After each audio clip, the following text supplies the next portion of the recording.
The Earl of Devonshire said it the way a man drops a coin onto a tray, carelessly, certain it would land where he intended. "You cannot survive without my wealth."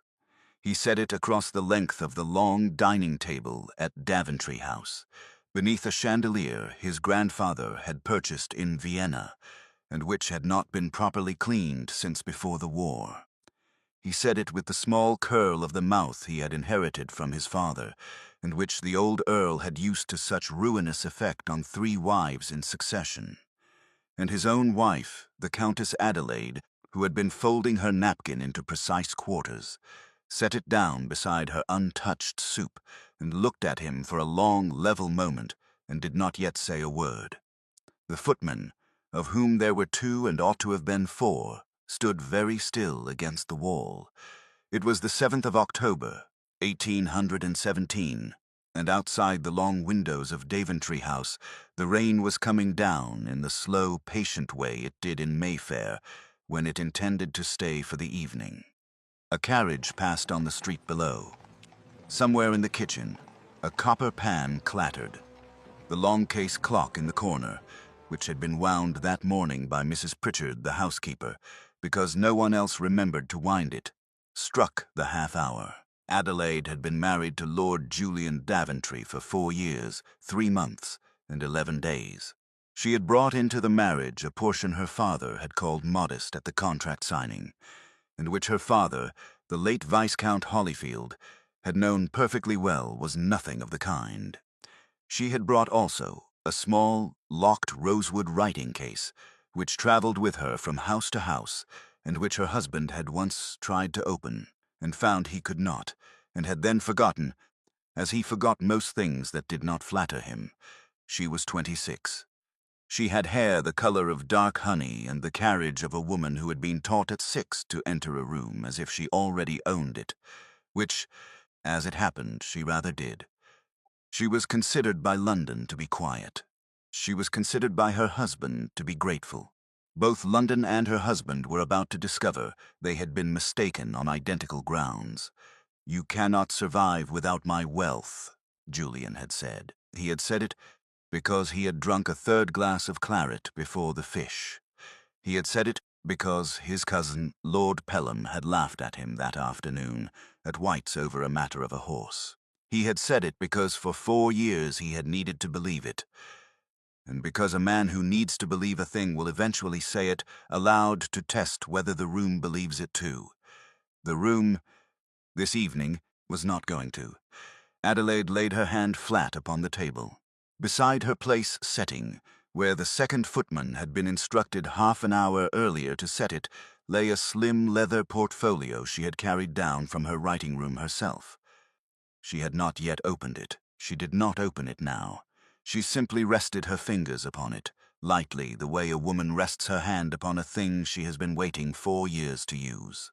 "Julian," she said, and her voice was perfectly even, "I think it is time we spoke about the ledgers."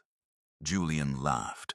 It was not a good laugh. It was the laugh of a man who has been struck and has not yet decided whether to admit to having felt it. "Ledgers," he said. "What ledgers, my dear? The household books? Mrs. Pritchard's accounts of the candle wax?" "Not Mrs. Pritchard's, no."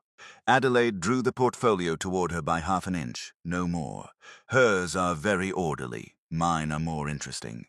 The 2nd footman, who was called Thomas, and who had been in the employ of Daventry House for 11 months and 4 days, and who had not been paid for any of them, kept his eyes fixed upon a small water stain in the wallpaper opposite him. He had been instructed by the Countess that morning, in the still-room, in a manner that brooked no inquiry, to set the portfolio beside her place, and to remain in the room no matter what was said, and to remember everything. He was remembering it now. He was remembering it very well indeed. "Adelaide," Julian said, and his voice had altered by a single degree. The claret in his glass was the same. The candles were the same. But there was now in the room the quiet that comes before a man begins to understand that the chair he is sitting on has been waiting for him. "Whatever game this is, it does not become you. Send the footmen out." "I would rather not, Julian." I am asking you to send them out, and I am declining." Her hand stayed upon the portfolio. "Thomas and James will remain. They are witnesses. There is a difference in matters of this sort between a conversation and a record, and I should like tonight to have the second." Julian set down his glass. He set it down too carefully, the way a man sets down a thing he no longer trusts his hand to hold. "Witnesses to what?" "To the fact," she said, "that on this evening, the 7th of October, in the presence of the 2 remaining footmen of this house, I gave you the opportunity to behave honorably. Whatever follows will be a matter of your choosing. I should like that recorded, because I am told the lawyers find such things useful." The long case clock struck 3/4. Outside, the rain went on. "You have lost your reason," Julian said, but his eyes had gone to the portfolio, and they did not leave it now. Adelaide opened the portfolio. There were not many papers inside. That was the first thing Julian noticed, and the first thing that frightened him, although he could not yet have said why. He had been expecting, in the half-second between her hand moving and the leather falling open, a great mass of documents, the kind of theatrical pile a wife brings to a quarrel. There was instead a slim sheaf, perhaps a dozen pages, each one written in a clean, small, masculine hand that was not Adelaide's. They had been arranged in order. The topmost page bore a date, and beneath the date, a sum. "This," she said, "is the first one. It is dated the 17th of July, 1813, 3 weeks after our wedding. The sum is £4,260. It is the amount of your father's gambling debt to a Mr. Henshaw of St. James's, which was due on that morning, and which Mr. Henshaw had been promised by your father's solicitor would be paid by the new Earl as a matter of filial duty within 7 days of the funeral. You did not pay it, Julian. I did. The sum was transferred from Coutts on the morning of the 17th through an intermediary, and Mr. Henshaw received his money, and the matter did not reach the papers, and you went on believing that your father's man of business had handled it out of some loyalty older than yourself." She turned the page.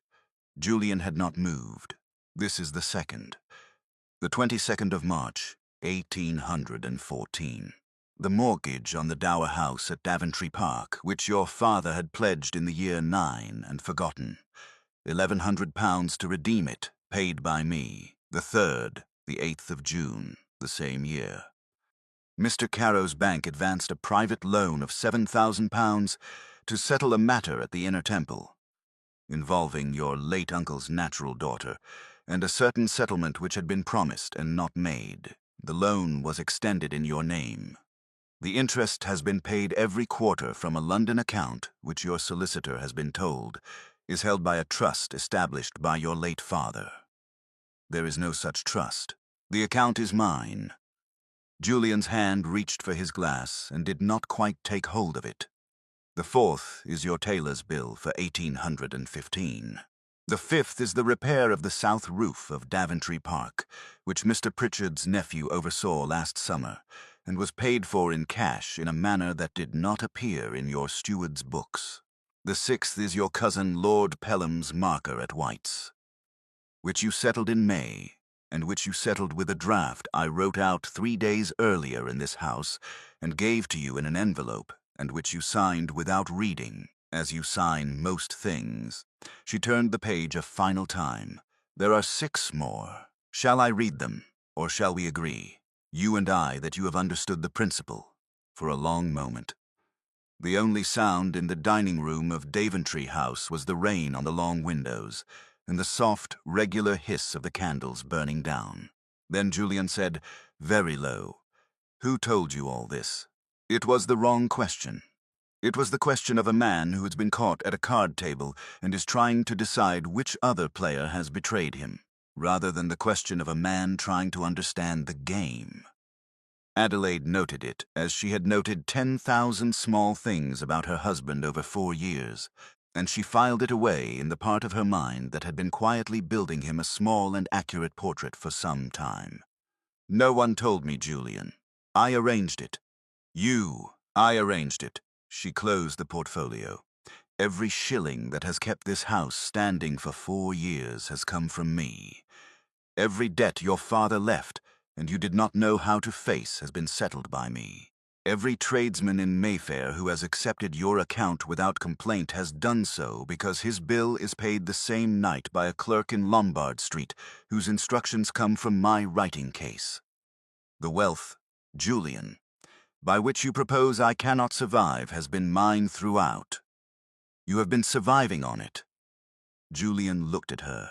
He looked at her the way a man looks at a wife who has, between the soup course and the fish course, become a stranger he does not know how he ever sat across a table from. There was rage in his face, but the rage was the late arrival, the rage that comes running because all the other emotions have already taken their seats, and there is nowhere left for it to sit. That is not possible, he said. Mr. Caro disagrees with you. The name landed on the table between them. Julian's eyes sharpened. Caro, the banker. Sir Edmund Caro, Adelaide said, since His Majesty's birthday in June, for services to the Treasury during the late war. You have met him 3 times, Julian.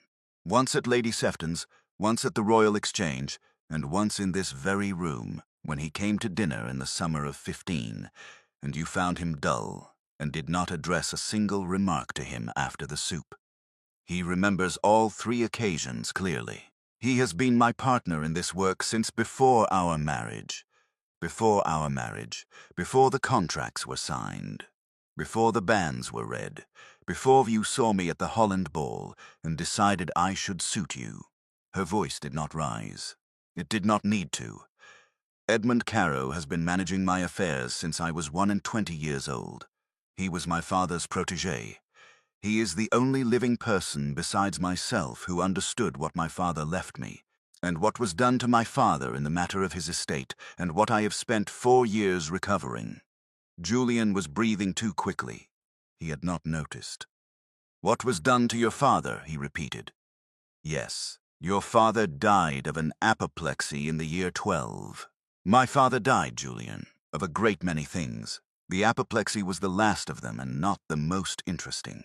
The most interesting was a series of letters that passed between your father and a Dutch agent in the city over the 18 months preceding his death, by which my father's holdings in the East India trade were systematically devalued through false rumor and were then bought back at a quarter of their worth by a consortium fronted by your father's man of business. My father lost £90,000 in a year and was made to believe he had been a fool. He died believing it. He died in a room above an inn at Reading, where he had gone to consult a doctor he could no longer afford, and he was buried at his sister's expense, and the family was given to understand that his portion was modest. She drew breath and she went on. It was not modest. It had been stolen. Edmund Caro knew in part even then. Edmund had been my father's clerk in the years before he made his own way in the city, and he had seen the books, and he had kept copies of certain letters. And when my father died, Edmund Caro came to me in the country at 21 years old, with a leather satchel and a clean shirt and a great deal of patience, and he told me what he had been able to piece together of the fraud, and he asked me what I intended to do about it. And I told him, Adelaide, I told him I intended to marry your father's son. I intended to enter your house, and I intended to take back by every legal and quiet means available what your father had taken from mine. I intended to do it so slowly and so carefully that no man in London would notice it was being done. And I intended to be there in the room when you understood that the wealth you had threatened me with at dinner had been mine to give and mine to withdraw from the first hour of our marriage. That was, Julian, 4 years ago. We are now in the room, the candles guttered. Thomas the footman against the wall was breathing in a manner so shallow that his livery did not move on his chest. James beside him had not blinked in the better part of a minute. Julian stood up. He stood the way a man stands when his legs have decided to do something before his mind has agreed to it. His chair scraped against the boards. His napkin slid from his lap onto the carpet. He was a tall man, and he had been considered in his time a handsome one, and the candlelight was kind to neither tonight. He looked his 33 years, and he looked beyond them, into the years his father had laid down for him and which he had never yet had the courage to examine. "You married me," he said, "to ruin me. No, Julian, I married you to recover what your father stole. You are the inconvenience attached to it. I would have preferred to manage the recovery without a husband. The law did not permit it. My father. Your father was a thief and a liar, and as Edmund and I have since had cause to learn, a murderer besides, and I will come to that in a moment, but first I should like you to sit down." He did not sit down. He took 2 steps toward her, around the corner of the table, and Thomas the footman, who had been a soldier in the 42nd at Quatre Bras, and who had been hired by the Countess on Sir Edmund's recommendation nearly a year ago, for a reason that was now becoming clear, took half a step from the wall and stood ready, and Julian, who had not noticed Thomas in 11 months in his own house, did not notice him now either. But Adelaide did, and she lifted one finger, half an inch, and Thomas held. "Sit, Julian." He sat. He sat heavily, and he sat badly, and the rage in him had now found its chair after all, and it sat with him, and his face was the color of paper. "You said," he said, "murderer, yes. Of whom?" "Of my father, Julian. In the matter of the inn at Reading and the doctor my father could no longer afford. The doctor was your father's man. The medicine was prepared by your father's apothecary. The dose was, Edmund believes, and I am inclined to agree, adjusted. My father did not die of an apoplexy. My father died of digitalis administered in a quantity that no respectable physician would prescribe for a man of his age and habits. The proof is in a letter your father wrote to the apothecary in the autumn of 12, which the apothecary's widow gave to Edmund Carow in the spring of 15 for a sum I will not name aloud, and which has been kept in a strong room in Lombard Street ever since. It is in the portfolio, Julian. It is the last page. I have not yet shown it to you. The dining room of Daventry House had become somehow very small. The chandelier hung above them. The fish, which had been brought up at the proper moment, and which had been waiting in its silver dish on the sideboard for some minutes now, had gone cold. "I do not believe you," Julian said, but he said it as a man says a prayer in a language he does not speak. "You may read the letter," Adelaide said. "I should like you to read it, in fact. Because the next thing I am going to say to you is also in this room, and I should prefer you to be braced for it." He stared at her. 2 years ago, Julian, in the spring of 15, 3 weeks before the apothecary's widow came forward to Edmund, you found in your father's old writing desk in the library at Daventry Park a packet of letters. You took them up to your dressing room. You read them. You burnt 7 of them in the grate that evening. You kept 2. The 2 you kept are in a locked drawer of the bureau in your dressing room in this house at this moment, behind a false back which your valet does not know about, and which I have not opened, although I have known of its existence for 19 months. You read those letters, Julian. You understood, in part at least, what your father had done to mine, and you said nothing. You did nothing. You went down to dinner, and you sent for more claret, and you continued to spend the money that had been stolen from my family, and you did so for 2 years, and you did so because the comfort suited you, and the truth did not. Julian's mouth opened. It did not, in the event, produce any sound. You are not your father, Julian. I have told myself that every morning of our marriage. You did not steal from my father. You did not poison him at an inn in Reading. You inherited the proceeds, and you might have been forgiven for not knowing. But you have known for 2 years, and you have chosen, every day for 2 years, to go on not knowing. That is a different matter. That is a matter on which I am no longer disposed to be patient. The clock struck the hour. There came at that moment a sound at the front of the house.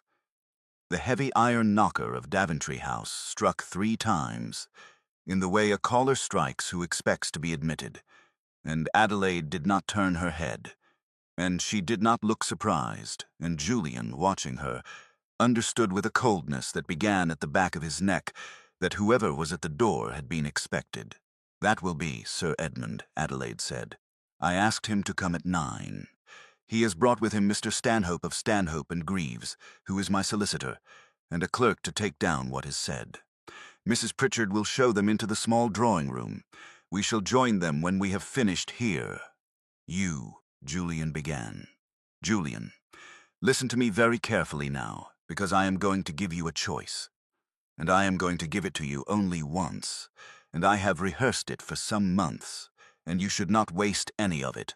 She folded her hands on the closed portfolio. The candlelight caught the small gold band on her left hand, which had been her grandmother's, and which her father had put on her finger at 6 years old as a christening gift, and which she had worn ever since under the larger and uglier band Julian's family had given her on the morning of her marriage. "The first choice," she said, "is this. You may go upstairs now. You may fetch the 2 letters from the false back of your bureau. You may bring them down to the small drawing-room, and you may lay them on the table before Sir Edmund and Mr. Stanhope, and you may sign in their presence a deed that has already been drawn up, by which the whole of the Daventry estate, free of its debts, passes into a trust for your young sister Charlotte, upon her 21st birthday, with Sir Edmund and Mr. Stanhope as trustees, and with myself as administrator until that date. You will sign a second document, a petition to the Ecclesiastical Court at Doctors' Commons for the annulment of our marriage on grounds of fraud in the inducement to the contract, your father having concealed at its signing his role in the destruction of my father's estate. The bishop has been quietly shown the relevant papers and has indicated, in the privacy of his study, in the absence of his clerks, that he is satisfied. The annulment will be granted. You will retain the title, because the title is yours by birth and cannot be taken from you. You will retain a private income of 800 a year, drawn upon a fund established for the purpose. You will retire to your mother's family seat in Northumberland, where you will be received, and you will live there quietly for the remainder of your life. And you will not return to London, and you will not contest any part of this arrangement.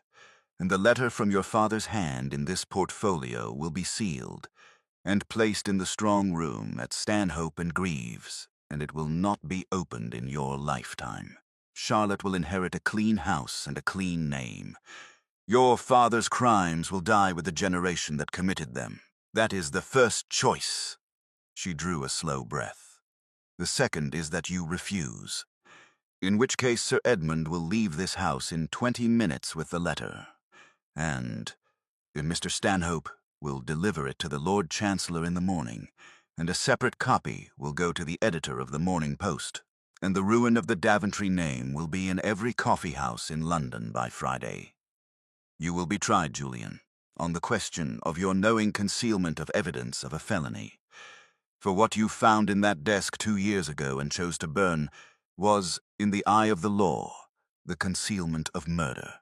You will not hang, you did not hold the cup. But you will lose the title in fact, if not in name.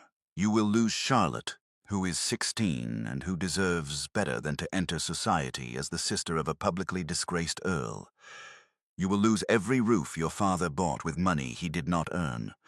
And I will lose too, Julian, because I will be the woman who brought it down, and London does not forgive that, even when the bringing down is just. I have considered this. I am prepared for it. I would prefer not to choose it. The choosing, however, is yours." Julian sat. The candles burnt. The rain went on. Somewhere in the house a door opened and closed, and there were quiet voices in the front hall, and the careful sound of Mrs. Pritchard taking gentlemen's hats. "Charlotte," Julian said at last. "Yes, Charlotte does not know any of this, no. Charlotte is at school in Bath, and is composing, I am told by her last letter, a sonnet sequence in the manner of Mr. Wordsworth. She is a sweet girl, Julian, and she did not choose her father, and she did not choose her brother, and she has done nothing to deserve any of this. The trust will see her out. She will marry whom she likes. She will be looked after. By you, by me, and by Edmund, and by Mr. Stanhope, and by such friends of my late father's as remain. Yes. He looked down at his hands. They had become, in the past quarter of an hour, the hands of a man rather older than the one who had sat down to dinner. The signet ring on his small finger, which had been his father's and his grandfather's, caught the candlelight, and he looked at it for some time. "I am," he said, "a great fool, Adelaide. You are," she said gently, "the son of a worse man than yourself. That is not nothing. It is also not very much." He nodded slowly. He drew in a breath that shook at the end. Then he stood, less unsteadily than before, and he laid his napkin on the table beside his plate, and he turned toward the door, and he stopped, and he turned back. "The choice," he said, "is the first. I thought it might be. I shall fetch the letters. Thomas will accompany you, not to guard you, Julian, to witness the drawer. Mr. Stanhope is particular about such things." Julian walked toward the door, and Thomas the footman walked half a step behind him, and they passed out into the hall and toward the stairs. Adelaide sat alone at the long table with the portfolio under her hand and the chandelier above her, and she closed her eyes for the count of 7, and she opened them, and she rose. In the small drawing-room, Sir Edmund Carow stood by the fire.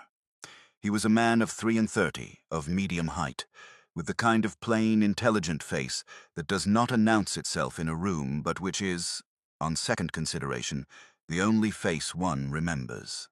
He had brown hair turning at the temples, and clean hands, and the slight scholarly stoop of a man who had spent his youth bent over ledgers, and had been knighted for it.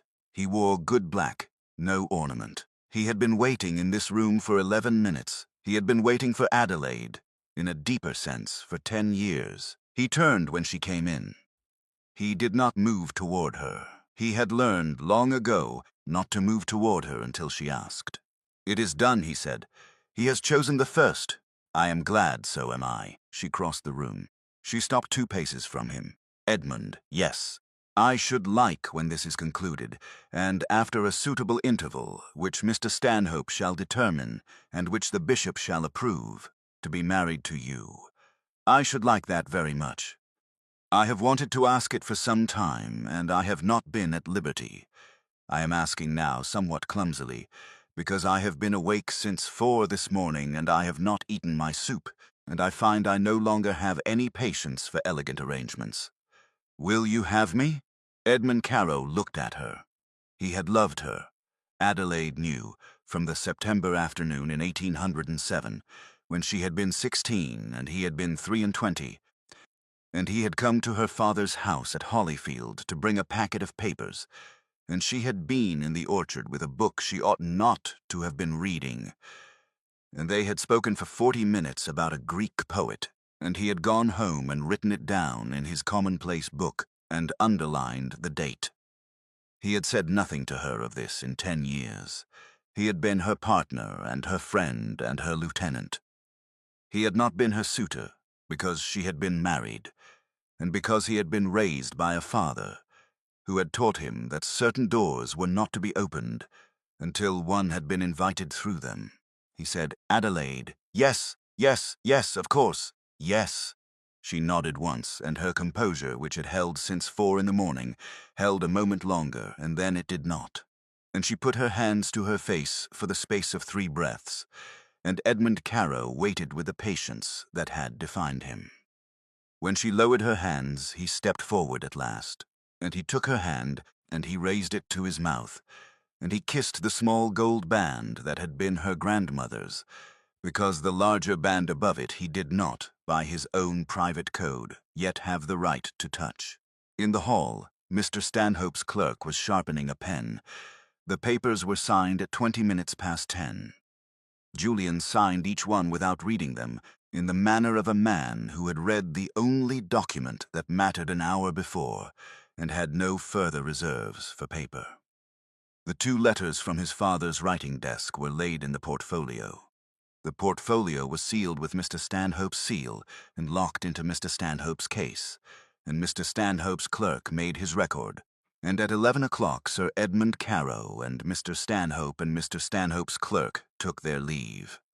Julian went upstairs to his dressing room and packed a small trunk himself, because he no longer wished to ask anything of his valet, and at 6 in the morning he left Daventry House by the side door, and his carriage took the North Road, and he did not see Mayfair again.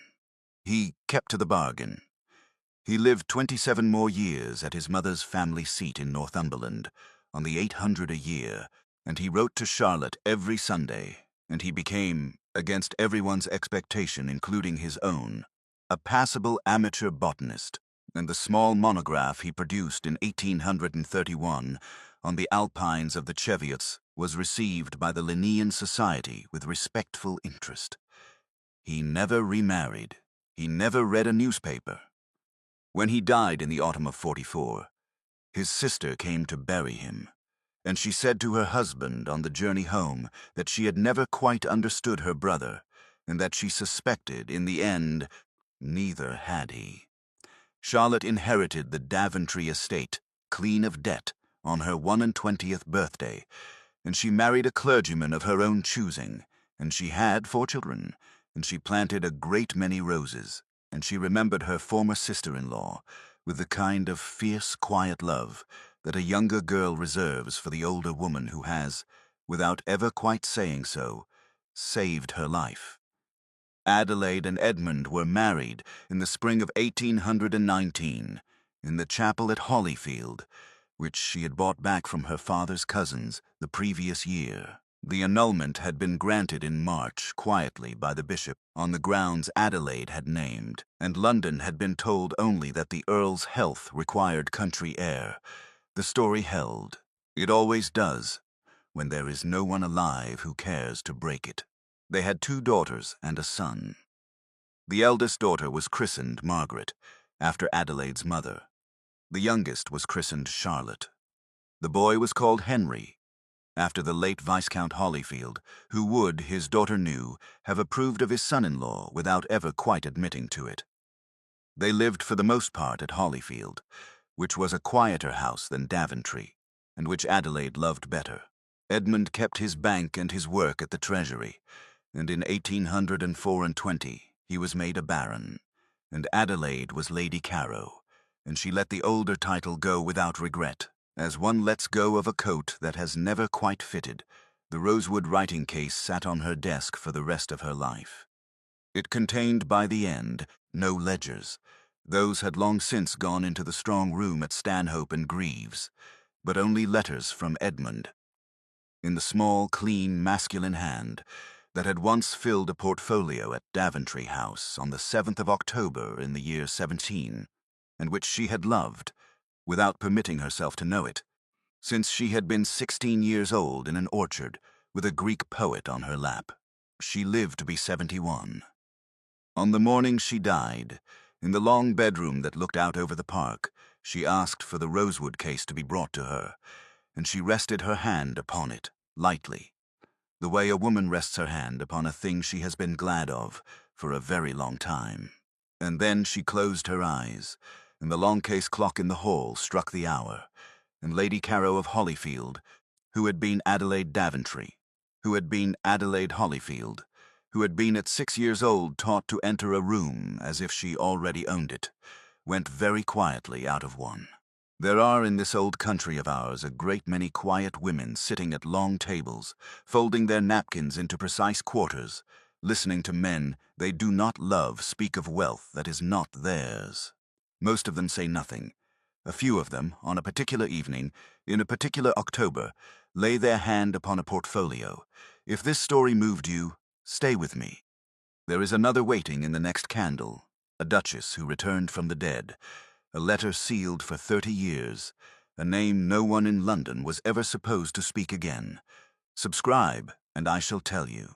The fire keeps very well in this hearth, and there is always, as ever, more tea.